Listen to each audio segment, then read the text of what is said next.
एक बात बताइए, अब बहुत सारे लोग या धार्मिक होंगे और भगवान राम को मानते होंगे, भगवान कृष्ण जी को मानते होंगे, तो भगवान राम के जीवन में कितना कुछ हुआ। जिस दिन उनका राज्य अभिषेक होना था उस दिन ही उनके पिताजी ने बुला के बोला कि नहीं, आपको राज्य अभिषेक नहीं होगा और आपको 14 वर्ष का वनवास पे जाना है। उनके जीवन में कितना कष्ट आया, कितनी चुनौतियां आई, फिर वो गए वनवास, वहाँ पे कुछ टाइम रहे, फिर माता सीता जी का हरण हो गया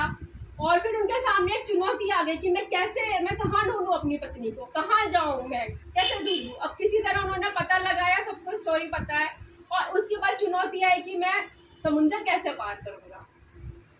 समुद्र में कैसे पार करूंगा। लेकिन उनके अंदर जो एक था ना, एक कह लीजिए कि भगवान तो वो बाद में बने, उस वक्त तो एक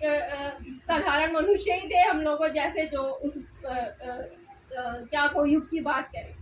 लेकिन उन्होंने इतनी बड़ी बड़ी चुनौतियों का सामना किया और उन्होंने पत्थरों से पुल बनाया, श्रीलंका जाने के लिए पत्थरों से पुल बनाया। तो भगवान राम के जीवन से तो हमें बहुत कुछ सीखने को मिलता है कि कैसे हम हमारे जीवन में जो परेशानियां आ रही है उसका सामना कैसे करें, कैसे चुनौतियों का हम सामना करते हुए हम आगे बढ़े। तो इस बिजनेस में भी चुनौतियां आएंगी, छोटी मोटी चुनौतियां आएंगी, और खासकर चुनौतियां क्या आएंगी कि सबसे पहले आपको लोग ऐसे मिलेंगे जो आपको पीछे खींचेंगे।